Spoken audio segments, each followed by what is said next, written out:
there, ladies and gentlemen. Hello there, ladies and gentlemen, boys and girls. Welcome to the Just for Kicks podcast, the soccer show that likes to break down all things soccer in the Summit City, football in the fort.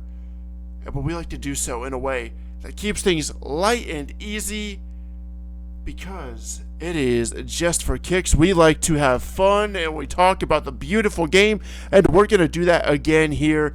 And with that, I say hello. I am your host, Matthew Klingenberger, hoping that you are all doing well, hoping that you have all enjoyed another nice weekend of soccer and a beautiful weekend of weather, at least here, and hopefully wherever you may be listening, as well as Fort Wayne has experienced a long overdue milder period, well, relatively speaking. But we get some nice weather here. It's been there for a couple of days. Don't want to jinx it, but we will take it for whatever we can get. Speaking of things we'll take here in Fort Wayne FC, we'll take the recent form of Fort Wayne FC here in the Summit City. We will take it. Fort Wayne FC is playing well.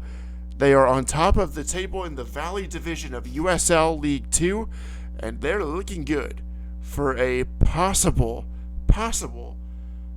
playoff debut, the first time their club would be in the postseason, but still going to have to fend off a tough challenge from South Bend if they are to get there. But Fort Wayne FC is coming off of a match that neither helped nor hurt their spot in the standings as they took on Tigres UANL, their under-23s of Mexico. Their senior team are the 7-time Liga MX champions. On top of that, they were 2020 CONCACAF Champions League winners, and they would represent the region at that year's Club World Cup. They sent their under-23s here to Northeast Indiana, to Shields Field here in North Fort Wayne, to take on Fort Wayne FC. It was a much anticipated matchup that certainly lived up to the billing in a lot of ways, as it finishes 1-1 between the two sides. Fort Wayne FC getting what would be a hard-earned point, but there were a lot of positives, and the big thing is it's a friendly, so you want to take positives from the game above anything else, and I think the team has a lot to take from it, and there are two things that really do stick out to me in particular. The first thing is the character they showed. They started the match well. They were doing a good job, especially out wide in attack. They applied good pressure. They created early opportunities. Maxwell Mwako, who I thought had a really good match, he was very unfortunate not to score early. Had it not have been for a fine save from the Tigres goalkeeper, he probably would have gotten Fort Wayne FC on the board first. But then, as the cookie just sometimes crumbles, you come down the other end, much against the run of play. A shot from distance was deflected, and it goes into the back of the net. Tigres takes a 1-0 lead. There's just not much you can do about it, other than keep playing. And even though Tigres had a good spell of pressure after that goal, Fort Wayne FC did just that. They kept playing. They got back to what they were doing earlier, working well through the flanks, getting more pressure, getting more opportunities there, perhaps even taking one defender out wide and isolating them. They did really well doing all of that, and that created opportunities, and it took them a while, but early in the second half, through Miles Cornwell, they did get the goal that they were craving to tie it up at one apiece, the equalizer there, and it came up across, and then Cornwell snuck in back post. So again, they showed what they can do in attack, and when they get out wide and get crosses into the area, get runners in there, and it was basically a tap-in for Cornwell, but the whole play was good. And that was indicative of Fort Wayne FC's evening. They did well outside there, and they didn't allow Tigres much joy out near the touchline. So that is something I think that they can really build off of as they go ahead. They've got a couple of home matches coming up, and big matches in the league, including a game against South Bend here in early July. And by the way, for ticket information, as well as information about the match, FortWayneFC.com is the place for all of that. is the place for all of that. You get all the information, everything that you need to know. FortWayneFC.com. They've got a couple of big games coming up here in the early portion of July that may make or break their hopes of reaching the postseason for the first time in club history. Wins are going to be essential, really. Playing at home, you got to defend home field if you want to be an elite club, and especially as they continue to move up the American soccer ranks, they want to be an elite club. Fort Wayne FC has that ability, but they've got to defend at home. They've got to defend home turf, defend Shields Field for however much longer. Shields Field is Fort Wayne FC's home. That's a different topic for a different day. But if they can continue to play well at home, even though they did lose once at home to South Bend a few weeks ago, if they can avenge that and continue the home form that they've had of late, there's no reason why we don't see this team playing into the postseason, perhaps well into it. Perhaps as division champions. Fort Wayne FC has that potential. And this year they've got the players. They've spent a couple years building the roster a little bit. They've got the players to do that. Some very skilled players who have shown that they can do it and perhaps even move up the career ranks for them. The pro ranks for their career here not too long from now. But right now, Fort Wayne FC, they are getting it done. And the match against Tigres, yes, I know it's not their senior team, and that would have been a much different challenge entirely. But that's still a quality group of players that came up here. And they played well against them, and they were really unfortunate not to get the win. They could have won it. They had their chances, and maybe felt bad that they didn't because of the opportunities that they created.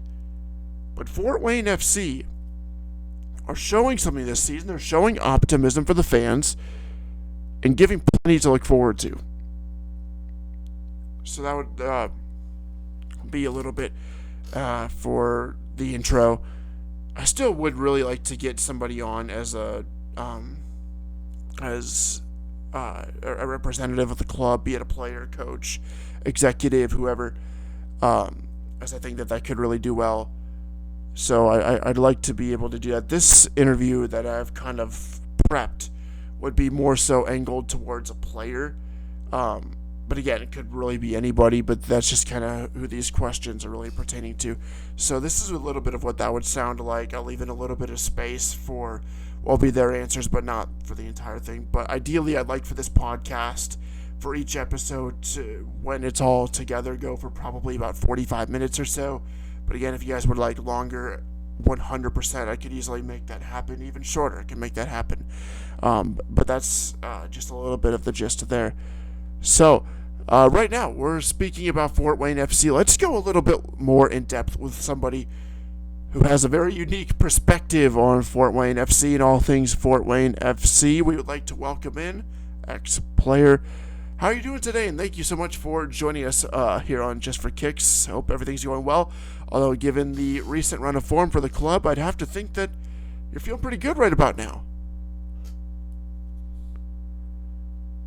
One of the things I've always liked about soccer, and really any sport for that matter, is that there are no two completely similar paths to success, to the pros.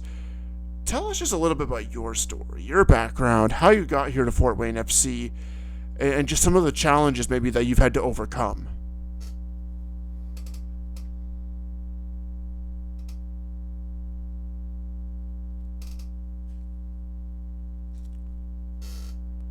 This is a really unique time in your pro career as you're really just getting started. And obviously, the standards and, the facilities and the infrastructure and everything pertaining to that isn't quite the same as what we'd see at the MLS level and even higher than that in the world game. But how has your pro experience been so far? What are some of the things that you like, maybe things that have surprised you? And what have you thought about being a part of this Fort Wayne FC team so far?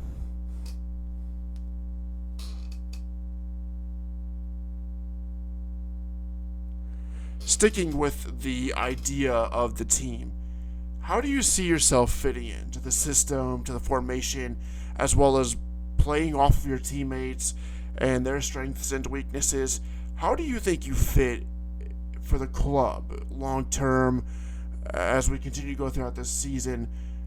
Do you think that, I mean, not obviously, I know you think that you're somebody, and I know you are as well, that could give the club success, but how do you contribute to that?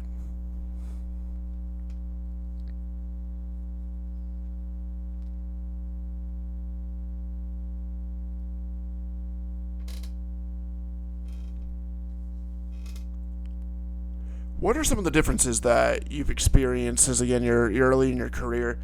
What are some of the differences between college or even a youth level and the pros? Is it faster? Is it more physical? What are some of the differences that you've come across, and how have you tried to adapt to that?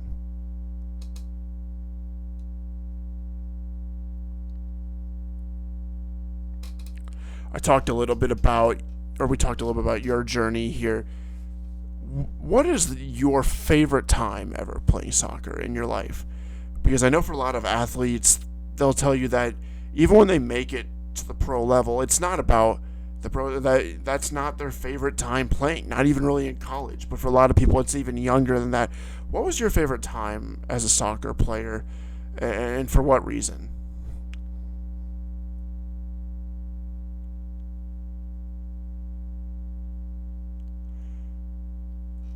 I want to end on this interview, or want to end on this question here before we go. Long term, what are your goals? What are your goals for this season? What are your goals for your career? What does your trajectory look like as you map it out right now? Well, I want to again say thank you so much for taking time out of your schedule here for us and to join the Just for Kicks podcast. I know I appreciate it, as I'm sure our listeners do as well. And we can't wait to see you on the field again here soon, Fort Wayne FC. That is X Player. Thank you again so much for joining us. So that's a little bit what that would sound like. I know it sounds a little bit weird without having somebody there, but I really do think an interview would enhance this. But it's something that could, be. It's not necessary to have it in there. So, but that's just a bit of what that would sound like, and I would like for it to be more conversation based rather than a straight up just interview Q&A kind of thing. Questions to guide it, but then the conversation takes over at some point. I think that'd be better for a podcast format. But again, obviously, just having one person here at the moment, it would sound entirely different. I just want to give you a little bit of an insight into how that would sound. But then one thing that in the previous podcast demo didn't talk about, I'd still like to, before we would even branch out more, I think we could stick with one interview, but then we could talk more about other things that are happening. We're very privileged in the sense that we have a team playing in Indianapolis and an MLS team in Chicago, as well as one in Cincinnati. I think we could even go the right way in saying, like, let's break down more, Midwestern soccer, talk about some more of those teams, because as I know they do have fans here, especially since they predate Fort Wayne FC. So I would just go into a little bit of that, and this is what that would sound like, that segment. So I do want to shift gears here from Fort Wayne FC rather, to Indy 11, going up to the second division of American soccer and USL Pro. And right now, Indy 11 has some work to do. They currently are 7th and in the final playoff position that is available to them. Still a lot of soccer left to be played, but they are going to have to bounce back in a big way as they lost to Landon Donovan's San Diego Loyal team. Landon Donovan, by the way, sweet memories indeed, as earlier this week it was the 12-year anniversary of his goal against Algeria at the World Cup that year, and it brought back all the memories from what was an amazing summer. One tournament to remember there in South Africa, and one where we did well. He's coaching now. He's been there for a few years, and nobody knows quite how well he can coach besides his own players, of course, than perhaps Indy 11, as they were dealt a 5-0 pounding at the hands of San Diego Loyal in their last match, and that does leave them sitting seventh in the table there, and now perhaps onto a more perilous playoff position for an Indy 11 team that, much like Fort Wayne FC, is at a very unique time in their club's history. And I think this is a very pivotal moment for them. Even though they don't say it, they're talking now about a stadium there. And one would have to surmise that if the the other football, MLS, if MLS is willing, that they would be a potential expansion candidate. Even though promotion relegation always has been, always will be the way to go, and I don't know why U.S. Soccer is so bullish against that. But if that ever does come up down the line, Indy 11 is in play. But the more they can do now on the pitch, first off, attract more of a support, and they do have a good support down there, to attract more and convince their city government to do more to build a stadium, which has been talked about periodically down there, but it doesn't sound like too incredibly seriously as it come up. But now it is coming up a little bit more seriously for Indy 11. If they could really make a dent in the USL, and they could, say, maybe even win the league, imagine what that would do for soccer in the state of Indiana, soccer in the Circle City. I'd have to think that would draw an even bigger fan support, one that would convince them that it's time to move officially out of IUPUI Stadium, even though I think they've finished up there for the large part, and even out of Lucas Oil Stadium and into a more soccer-specific, soccer-friendly venue. That is possible. And I'd like to see it one day, because in truth, who doesn't want to see a top-flight pro team in Indiana? 2.5 hours away from us here in Fort Wayne. You don't have to be a fan of the club, but that would certainly be a big step forward for the game here locally. So, maybe we're not cheering right now for Indy 11, but maybe it's something to consider. And as we go further up the professional ladder, keeping here in the Midwest, it doesn't get much better. As a matter of fact, it plummets all the way down. You look all the way down the Eastern Conference standings of Major League Soccer to number 14 out of 14, and you find the Chicago Fire. Ladies and gentlemen, this club is a mess. I mean, this is bad.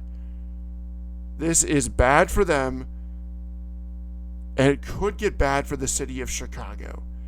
It's not surprising that they're struggling again this season, and especially with their goalkeeper, Gabriel Slonina, attracting attention from top European suitors. It sounds like his days at the club are numbered, and they just don't have much else to build on. And that becomes especially difficult as you look at their situation. And a lot of it's been thrusted upon them. They wanted to get more into Chicago, more into downtown. So Soldier Field, returning there, was, in their eyes, the most suitable idea. Well, the problem is, now their roommates, if you will, the Chicago Bears, are reportedly considering a move. Not even reportedly, they've actually said as much, that they're considering a move out of Soldier Field and into the Chicago suburbs. And yet the Fire can struggle to fill 20-25% of that stadium. And I'm not talking with any sort of, social distancing measures in place. I'm talking with the whole stadium available, except for the sections that they have to cordon off. That shouldn't be like that in Chicago. This club is just, it's a mess. From an organization standpoint, and the Chicago Red Stars, usually have a good on-field product as well. But this club is a mess. And they have to get it figured out. Because right now, if you're the city of Chicago, you're looking at paying for a stadium that, or for a team that no one wants to see because they can't win consistently, at least in the MLS. And now all of a sudden, Soldier Field is potentially, for all intents and purposes, vacant. Of course, we don't know what's going to happen with the Bears move. Will they or won't they? It sounds like they will move to Arlington. But that's not the topic of this here. The topic is what happens to the Fire. And unfortunately, their future, unless they can put some sort of sustainable on-field product together, it doesn't have a great long-term outlook. I'm not saying that they're going to do anything drastic, that they're going to move out of Chicago, do this or that. No, that's not going to happen. At least there isn't any indication that it will. But they're a club that is just a mess at the moment, and they need to get it figured out. And it's very, very disappointing to see one of MLS's more historic franchises, which I know, given the expansion wave, is not the highest bar in the world, but certainly something. It's very sad to see the demise of this club, and hopefully their resurrection comes soon, but boy, it can't really get much worse, can it? I may have just spoke too soon. They're in last place, but somehow it feels as though they could do worse. So that's a little bit of what that segment would sound like, and then it's one of those things where if there's time, which I don't know if there would be in this episode or not, I'd like to go a little bit more in depth, or not necessarily in depth, but a little bit broader. Maybe talk about a thing or two from the world of soccer, a topic that goes outside of our region. That's kind of what I'd like to focus, not necessarily focus on. Obviously, the focus is local, but it's one of those things where if there's filler or there's time, then we'd like to get this in. If not, it's not one of those, it's a deal breaker. So this is a little bit of what that would sound like. So the U.S. men's national team, ladies and gentlemen, they just finished up a 4-game camp. And we are now a little under 5 months away from the opening kickoff of the World Cup, and the nightcap of that day, will be USA versus Wales in Qatar in Group B. And a lot of questions were answered. I think people solidified their spots on the plane for what is now a 26-player squad. FIFA confirmed just this week, rather than 23, which is good because of the amount of games and travel that have been thrust on the players in the pandemic era. But there are still a couple of marquee unanswered questions with the United States. The first thing is, what are we doing up top? At that number 9 role, center forward, has anybody done enough to solidify it? And right now, unfortunately, I think it's just, you just got to go with what you have, because everybody's going to be inconsistent. That's what they've shown, at least. And right now, it looks like Jesus Ferreira has probably established himself as the guy to be your opening day starter at center forward. Unless you maybe slide a Tim Weah in there, but I think you need him more so in the midfield, unless you think that he's maybe the odd player out, but I think he's too vital to lose from there. Ricardo Pepi struggling for form. Have you seen enough from Haji Wright? I don't think one penalty is enough to do that. Jordan Morris, I think he's a good option to have off the bench, but not to start. And I think his goal in El Salvador has probably helped solidify his place on this roster. And then you think of a guy like Josh Sargent, for example, who just, his form with the national team has just not been enough really to warrant his spot in this World Cup. I think he's warranted an opportunity, but unfortunately doesn't look like it's going to happen for him. But that is the big question there. That's the big concern. We can play with anybody in midfield. Out on the flanks, we can do that with anybody. Defensively, we had our frail moments, yes, but there were a lot of really good moments in this past camp and throughout qualifying. It will hurt that Miles Robinson may not be ready for the World Cup. As a matter of fact, it sounds more likely that he's going to have to miss out due to injury. But I still feel pretty confident with what we're doing back there. But this has got to get fixed. We've got to score goals. We've got to score goals going up against some of the forwards that we're going up against, and against a very, very sound Iranian defensive team that can shut you down. You may not get too many opportunities, so we have to be ready to take them.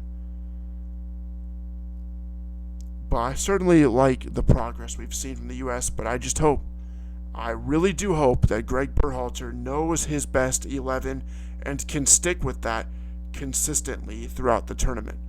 Because at times, it hasn't shown. They do have 2 more friendlies that they just announced within the last few days against Asian competition in Europe. Those 2 games are going to be instrumental, really, especially for helping prepare for Morocco. I think, or not Morocco, rather, but for the game against Iran. The Morocco game certainly helped for Iran as well. That's why I was thinking Morocco when I said that. But they will have games against Japan and Saudi Arabia, the latter of which one can certainly expect will sit in and try to be compact and try to be resolute defensively and say, break us down, something that the United States has historically struggled in doing. They've been better recently. This group has shown they're more capable, but this is an Iranian team that defends very, very solidly, and they gave Spain problems. They even gave Portugal some problems in the last World Cup before eventually succumbing to those 2 teams and just missing out. As a matter of fact, I think they even got a draw against Spain. They just missed out on qualifying for the second round, and they're going to have 4 years more of experience now. So I'd have to think that Iran is a very, very, very underrated opponent. I do think that, and I think that the game against Saudi Arabia in particular is going to help us. They have those games in September against Japan and Saudi Arabia coming up in Europe. I think U.S. Soccer still lists the venues as to be determined, but that's what they're looking at. It is a big, big window, and I don't envy Greg Berhalter for some of the squad selections he'll have to make, because it is going to be a very interesting few months, especially now for MLS players who have the sole spotlight, as they'll want to take advantage of the fact that they're the only action for what U.S. fans have to really be concerned with, at least right now. So they have a big opportunity ahead of them. But what happens with the United States, boy, it's going to be interesting. Very, very interesting. That's just a little bit of what that would sound like. And that's really the kind of the body, I guess, of the podcast. And I would sign it off in a way similar to this. I want to say thank you all again. I'm out of time here, but I want to say thank you all again for joining us. I want to say thank you to the player from Fort Wayne FC for joining us here as well on what has been, in my eyes, and hopefully in yours as well, another successful episode telling all there is to know about soccer in and around our community, as we sign off again for another episode of Just for Kicks. I have been Matthew Klingenberger, and you have been listening to Just for Kicks, the podcast that breaks down all things soccer in the Summit City and all things football in the Fort. See you next time.